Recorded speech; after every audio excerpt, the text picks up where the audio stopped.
What's good, everyone? I'm Anthony D. Welcome back to the channel. It's good to see your beautiful faces. Listen, we have another interesting Halloween the Game Guns Nets project video. In today's video, we're going to be going over some of the community's rumors, some speculation on what Guns Nets project is, how does Halloween fit into it, what works, what doesn't, just breaking down the timeline once again.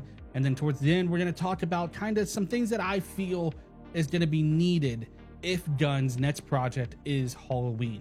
So if you enjoy these types of videos and you want to see more, make sure to slash that like button, subscribe to notifications, and if you're interested in supporting the channel directly, consider becoming a member. Now, to go back to where this all really starts and really break down the timeline, on August 12th, 2024, IGN reported that Boss Team Games was developing two video game projects based on the Halloween franchise. One of them was said to be built using Unreal Engine 5 and with John Carpenter heavily involved. But beyond that, very few details were shared. On August 13, 2024, the next day, one of those projects was officially revealed: Retro Realms Halloween, a 16-bit arcade-style platformer. Since the announcement of the retro-style Halloween game, we've had news of a pre-order with a complete edition, bunch of different things that you could get, as well as the game finally releasing to the public. But what about the other project, the Unreal Engine 5 title? That game has remained completely silent. No updates, no teasers, no confirmation, nothing. Which brings us to today. Recently, rumors have begun circulating that Boss Team Games may have lost the rights to the Halloween IP,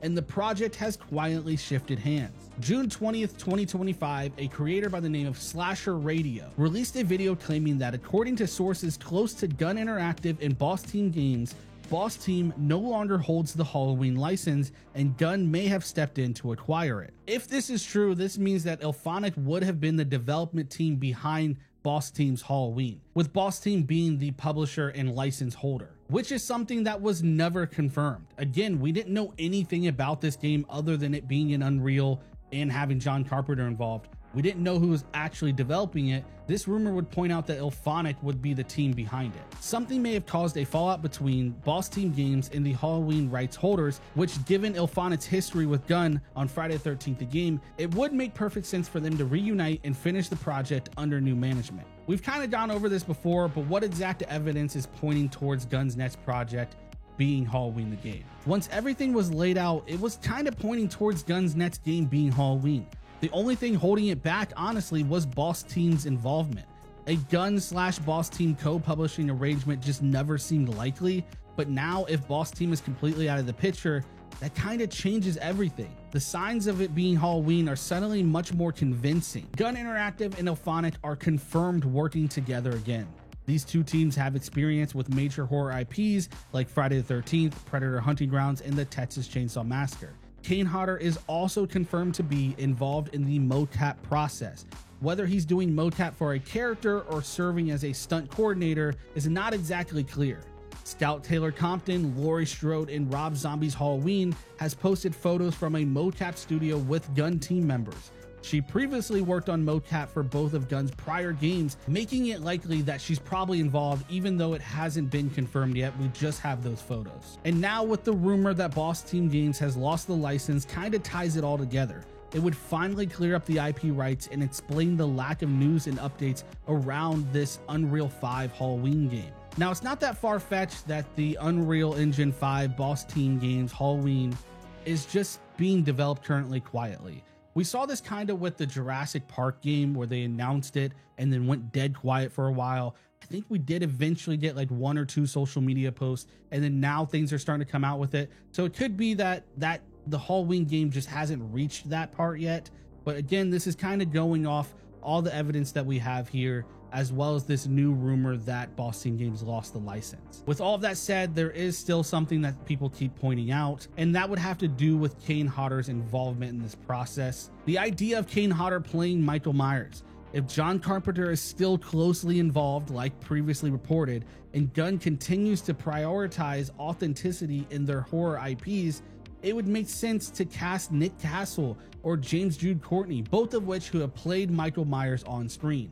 Now, Nick Castle's a little bit older in age, but James Jude Courtney could definitely pull it off. You can bring in Nick kind of like they did on the movies, where he just is a stand-in. Maybe he captures some motion of Michael Myers. And if we jump back to the Texas Chainsaw Massacre, Kane only played Leatherface in TCM due to Gunnar Hansen's passing.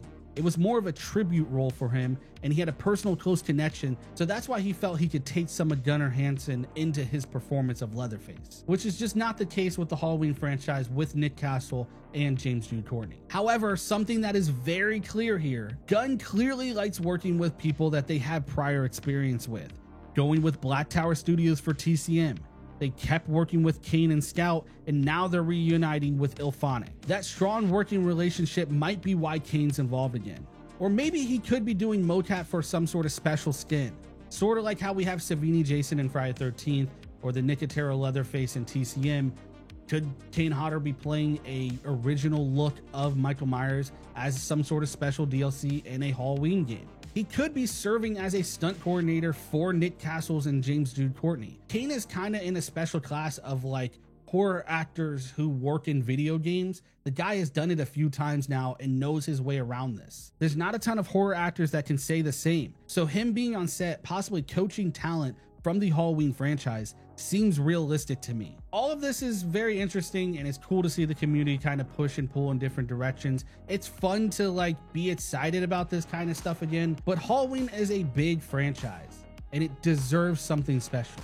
So if Gunn does obtain the license of Halloween and that is their next project, then I feel like there's a few things that need to be said here. I understand for some people, none of this matters. There are plenty of people who no longer trust Gunn after how things went with Friday the 13th and the Texas Chainsaw Massacre. And honestly, you're completely within your right to feel that way. Gunn has to earn your trust back. If they do end up securing the Halloween license, there are a few things I personally need to see before I feel comfortable investing my time or my money into this project. One of those is gonna be clear communication. Now more than ever, transparency is key. Be honest about your goals, be upfront about what content you have rights for.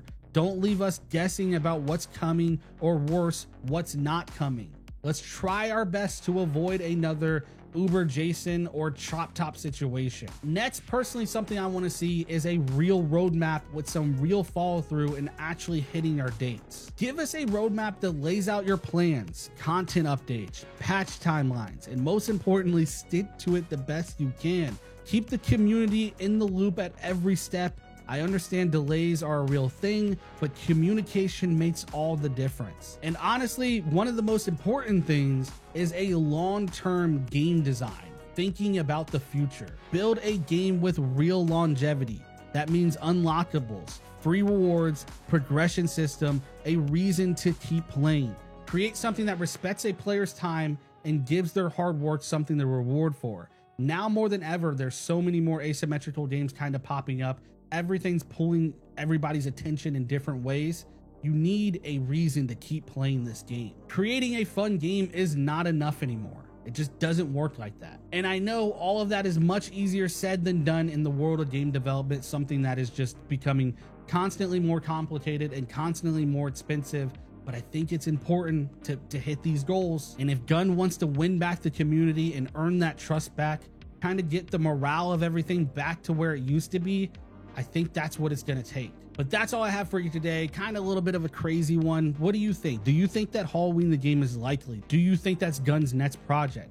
Are they doing Hatchet? Are they doing something else? And most importantly, can Gunn earn your trust back, or is it far too late? I'd love to hear what you guys have to think about this. Let's talk about it in the comments down below. If you enjoyed these videos, slash that like button, subscribe with notifications, consider becoming a member, joining Slasher Gang. But most importantly, remember the rules to survive. Don't do drugs, don't have sex, and oh yeah, don't die. You gotta have a sequel. Everybody dies.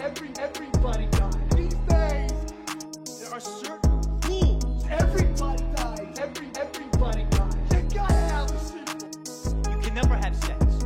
Everybody dies. Everybody dies. These days, Never drink